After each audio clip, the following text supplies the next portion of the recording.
দেখছেন টিভি9 বাংলায় রয়েছে আমি শুভজিৎ মিত্র। এই মুহূর্তে নিঃসন্দেহে বড় খবর, সন্দীপ ঘোষকে গ্রেফতার করেছে সিবিআই। অত্যন্ত বড় খবর, জিজ্ঞাসাবাদের 16 দিনের মাথায় গ্রেফতার করা হয় সন্দীপ ঘোষকে। সন্দীপ ঘোষকে আজ সন্ধ্যায় সিজে কমপ্লেক্স থেকে নিজাম প্যালেসে নিয়ে যাওয়া হয়, যে ছবি সবার আগে আমরা তুলে ধরেছিলাম। তারপর তার গ্রেফতারির খবর সামনে আসে।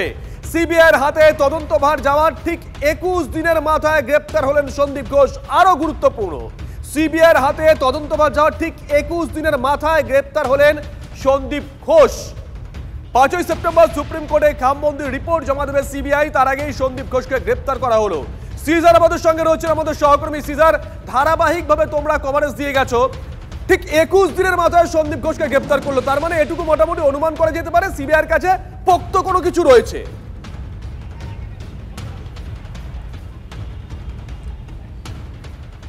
কলকাতা হাইকোর্টের নির্দেশে আর্জি করে যে আর্থিক দুর্নীতি মামলা, সেই দুর্নীতি মামলা তদন্তভার গ্রহণ করবার পর সন্দীপ ঘোষকে গ্রেপ্তার করা হলো। এবং খুব তাৎপর্যপূর্ণভাবে এই আর্থিক দুর্নীতি মামলায় সন্দীপ ঘোষের বাড়িতে তল্লাশি চালানোর পর বাকি অনেককেই এই নিজাম প্যালেসে আর্থিক দুর্নীতি দমন শাখার আধিকারিকরা জিজ্ঞাসাবাদ করেছেন, কিন্তু সন্দীপ ঘোষকে কিন্তু জিজ্ঞাসাবাদ এখানে এনে জিজ্ঞাসাবাদ করা হয়নি। কিন্তু তাকে টানা জিজ্ঞাসাবাদ করা হচ্ছিল তিলোত্তমা খুন এবং ধর্ষণ কাণ্ডে। আজকে 15তম দিন তিনি সিজিও কমপ্লেক্সে উপস্থিত হন 10টা 40 মিনিট নাগাদ। এবং যেটা তোমাকে এর আগেও বলছিলাম যে কার্যত একটা গত কয়েকদিনের একটা রুটিন হয়ে গিয়েছিল, সন্দীপ ঘোষ সকালবেলায় 9টা 40 থেকে 10টা 40-এর মধ্যে আসেন এবং রাত্রির বেলায় 10টা নাগাদ তিনি বেরিয়ে যান। এবং সেই জায়গায় আজকেই প্রথম দেখা গেল ব্যতিক্রম।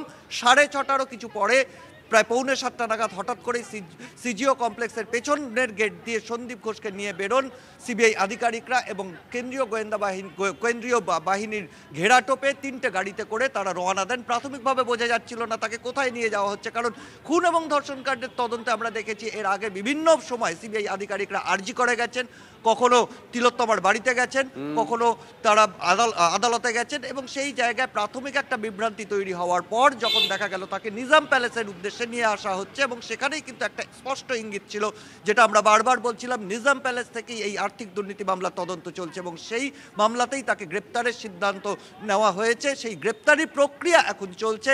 খানিকক্ষণের মধ্যেই হয়তো তাকে মেডিকেল টেস্টের জন্য বের করা হবে বা এখানে চিকিৎসকরা এসে তার মেডিকেল টেস্ট করবেন এবং আগামীকাল তাকে আদালতে তোলার কথা।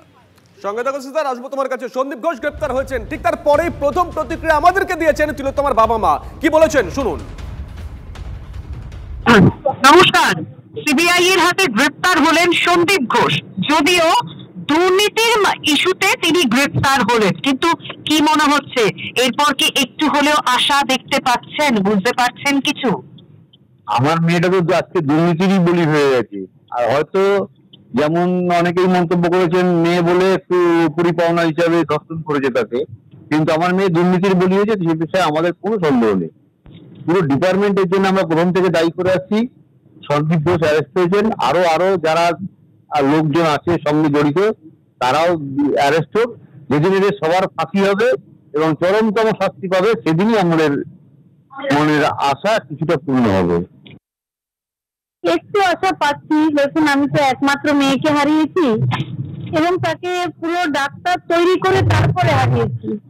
আর এটা পুরো হসপিটালকেই আমি দায়ী করব। তার মাথা হচ্ছে সন্দীপ ঘোষ। সেই জন্য একটু হলেও হয়তো আশা পাচ্ছি যে আমি বিচারটা পাবো।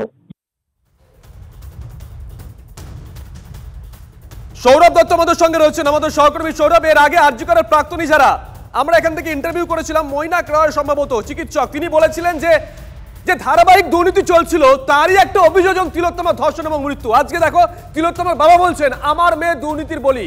চিকিৎসকরা কি বলছেন? রয়েছে তুমি জুনিয়র চিকিৎসকের সঙ্গে।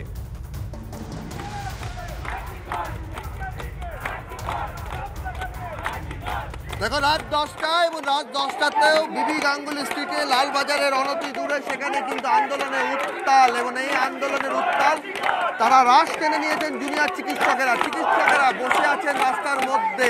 তাদের স্পষ্ট বক্তব্য হচ্ছে তাদের আজকে যে লালবাজার অভিযান ছিল সেক্ষেত্রে তাদের বিবি গাঙ্গুলি স্ট্রিটে যাওয়ার যে পরিকল্পনা ছিল, যে কর্মসূচি ছিল, সেখানে অনেক আগে তাদেরকে আটকে দেওয়া হয়েছে এবং তাদের জন্য যে লোহার ব্যারিকেড করা হয়েছে সেটা কেন, এবং রাত 10টাতেও তারা সেই দাবিতে অনড় রয়েছেন। সন্দীপ ঘোষের গ্রেফতারির খবর এসছে, অভিজ্ঞদের সাসপেন্ডের খবর এসছে টিএমসিটি। আর এই পদক্ষেপগুলোতে আরও বেশি কিন্তু আন্দোলনকে চাগিয়ে তুলেছে। প্রশ্নটা এক, টিএমসিপি যে বিবৃতি প্রকাশ করেছে সেখানে লেখাই আছে যে ক্রাইম সিনে অভিজ্ঞদের উপস্থিতির অভিযোগ উঠেছে, সেই জন্য অভিজ্ঞদেরকে তৃণমূল ছাত্র পরিষদ থেকে সাসপেন্ড করা হলো। আন্দোলনকারীরা প্রশ্ন তুলছেন, তাহলে কলকাতা পুলিশ তো অভিজ্ঞদেরকে ফিঙ্গারপ্রিন্ট এক্সপার্ট বানিয়ে দিয়েছিল, তাহলে কি করে অভিজ্ঞদেরকে টিএমসিপি তৃণমূল ছাত্র পরিষদের ইউনিট আজ তো মেনে নিচ্ছে যে ক্রাইম সিনে ছিল অভিজ্ঞদে? সেই প্রশ্ন তাদের মধ্যে রয়েছে। আবার বিতর্কে কলকাতা পুলিশ। সন্দীপ ঘোষের ক্ষেত্রে জিজ্ঞাসাবাদ করার ক্ষেত্রে কলকাতা পুলিশ সমন পাঠিয়েছিল, কিন্তু সন্দীপ ঘোষের যে তার বিরুদ্ধে যে ব্যবস্থা নেওয়া, সেই ব্যবস্থা নেওয়া নিয়ে বিতর্ক হয়েছিল। তিনি আবার ন্যাশনাল মেডিকেল কলেজের প্রিন্সিপাল হয়েছিলেন, প্রতি ক্ষেপে কিন্তু আন্দোলন করতে হয়েছিল। তারা বলছেন আজ সন্দীপ ঘোষের আর্থিক অনিয়মের অভিযোগে যে গ্রেফতারি, সেটাও প্রমাণ করে দিচ্ছে আন্দোলনে যারা রয়েছে তারা ঠিক ছিলেন। আর এই আন্দোলনে যোগ দিয়েছেন সোহিনী সরকার। কথা বলবো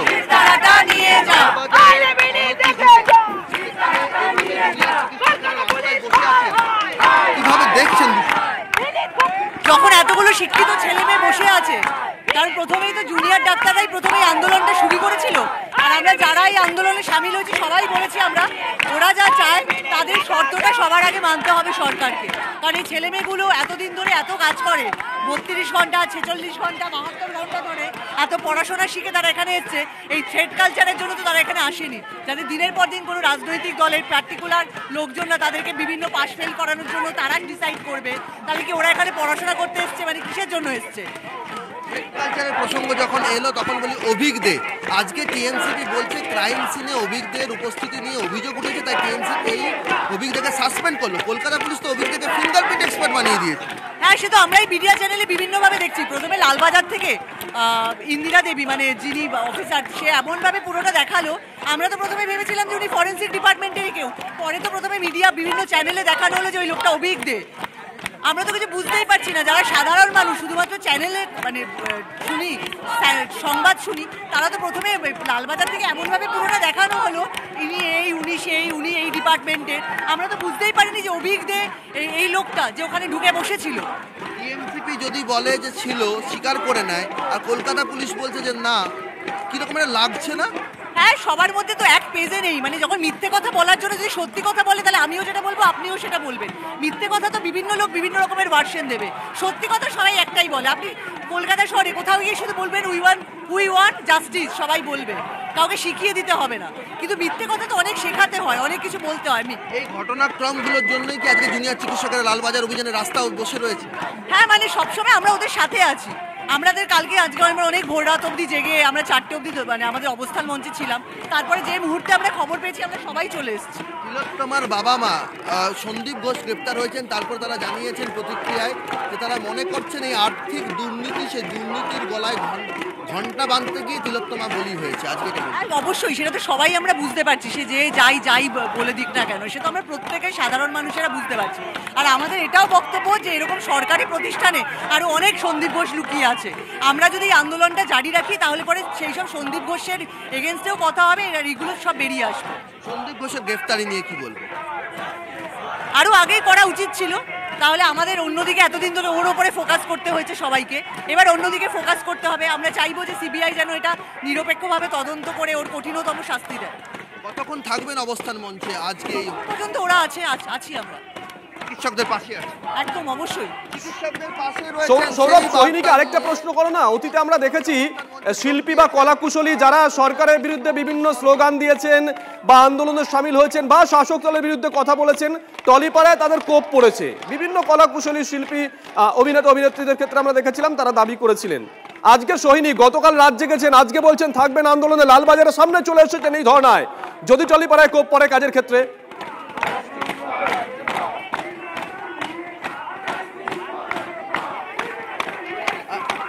সোহিনী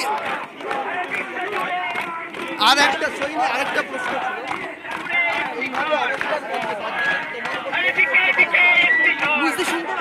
এই যে যারা প্রতিবাদী হয়েছে তাদের ওপর ফোঁস করছে, বিভিন্ন জায়গায় কুকথা বলা হচ্ছে, অশালীনভাবে আক্রমণ করছে। এগুলো আমাদের দেখো, বড় কিছু করতে গেলে বিদ্যাসাগর মহাশয়কে অনেক কথা শুনতে হয়েছিল, অনেক খারাপ কথা। এখন সোশ্যাল মিডিয়ার যুগে সবাই কথা হারানোর ভয় না না না, এসবের কোনো ভয় নেই। যখন একবার নেমেছি, ভয়গুলো এখন মূল বক্তব্য নয়, বা লোকের কটু কথাটা এখন মূল বক্তব্য নয়।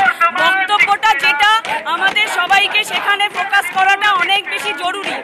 কে কাকে কি খারাপ কথা বললো বা কে কাকে কখন কতটা খারাপ কথা বললো সেটাতে কান দিলে আসল কথা থেকে বিরত হব।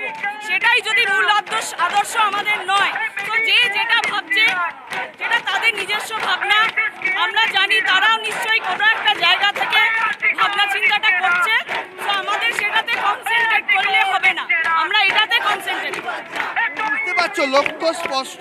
লক্ষ্য হচ্ছে তিলোত্তমার বিচার চাই, এবং তিলোত্তমার বিচার চাওয়ার পথকে প্রশস্ত করার জন্য যে যে পদক্ষেপ করা দরকার তার জন্য পিছপা হবে না জুনিয়র চিকিৎসকেরা, পিছপা হবে না নাগরিক সমাজ, যারা এই জুনিয়র চিকিৎসকদের সৌরভ সঙ্গে থাকুন, নজর থাকবে। দেখুন, সমাজের বিভিন্ন স্তরের মানুষ আজকে রাস্তায় নেমে এসেছেন। সোহিনীকে আমরা দেখাচ্ছিলাম, সোহিনী গত রাতে জেগেছেন, এর আগে আমরা দেখেছিলাম বিভিন্ন অভিনেতা অভিনেত্রী রাস্তায় নেমে এসেছিলেন।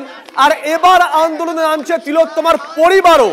4 সেপ্টেম্বর রাতে আরজি করে যাবে তিলোত্তমার পরিবার।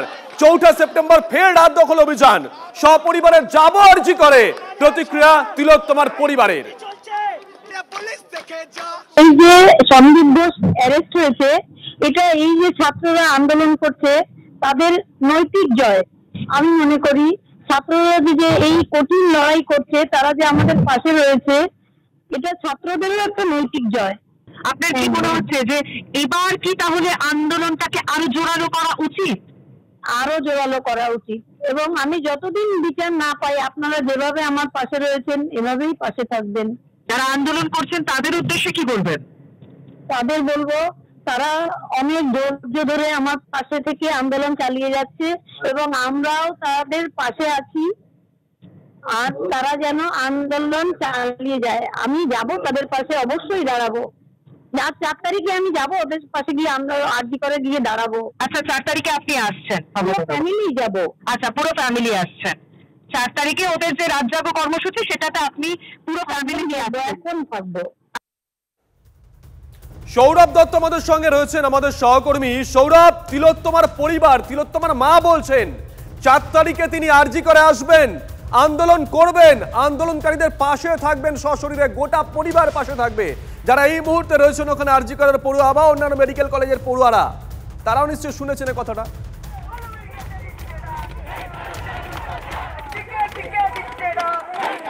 একেবারে সরাসরি তাদের কাছে চলে যায় শুভজিৎ। এখানে অনিকেত রয়েছে, একদম অনিকেতকে দেবো খবরটা। অনিকেত, TV9 বাংলায় তিলোত্তমার বাবা মা জানিয়েছেন 4 তারিখে যে রাত জাগার যে কর্মসূচি, আরজি করে আসছেন তোমাদের সঙ্গে মঞ্চে তারা রাত জাগবেন, কি বলবেন? যদি আসতে চায় আমরা সবাইকে ওয়েলকাম করছি, নির্দেশিত আসতে জানিয়েছেন, প্রতিক্রিয়া দিয়ে মা জানিয়েছেন তারা আসবেন, ফ্যামিলি পুরো পরিবার। হ্যাঁ, 4 তারিখ যদি আসতে চায়, আমাদের যে কর্মসূচি আছে বিচার পেতে আলোর পথে, আমরা ঠিক রাত 9টার সময় বাড়ির দরজা লাইট বন্ধ করে পথের বাইরে বেরিয়ে এসে যে যেভাবে পারবে শান্তিপূর্ণ প্রসেসে প্রতিবাদ জানাতে বলেছে অভয়ার বিচারের দাবিতে। সেখানে যদি বাড়ির পরিবার আসতে চায় আমরা সেটাকে ওয়েলকাম করছি, এবং আরজি করে ধর্ণা বিচারের দাবিতে তোমাদের এই আন্দোলন চলছে, 25 দিন অতিক্রম হয়ে যাবে। সেই জায়গার থেকে দাঁড়িয়ে যখন বাবা মা এসে পাশে দাঁড়াচ্ছেন, কোথাও কি জাস্টিসের যে দাবিটা 5 তারিখ সুপ্রিম কোর্টে শুনানি রয়েছে, তার আগে 4 তারিখে বাবা মা আসছেন মঞ্চে, মেসেজটা কি যাবে যে কেন এই আন্দোলনটা এই জায়গায় আছে? একদমই তাই, যেন সুপ্রিম কোর্টের কাছে আমরা যে ন্যায় বিচার চাইছি, সুপ্রিম কোর্টকে এই দায়ভার নিতে হবে এবং সিবিআইকেও এই দায়ভার নিতে হবে যে তিনি বা তারা যে আস্থা সাধারণ মানুষের উপর তাদের উপর রাখছে, সেই আস্থা যেন বিফল না যায়, সেই ভরসা যেন বিফল না যায়।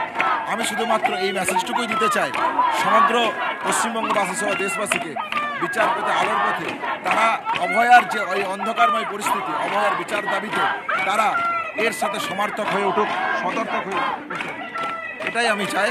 ফলে এটাই আমাদের মেসেজ, এটাই যে যদি আসতে চান আমরা ওয়েলকাম করছি, এবং আমাদের ন্যায় বিচারের দাবিতে সুপ্রিম কোর্ট এবং সিবিআইয়ের কাছে সাধারণ মানুষ যে ভরসা রেখেছে, সেই ভরসা এবং বিশ্বাসযোগ্যতা যেন তারা রাখতে পারে, এই আশা আমরা রাখছি।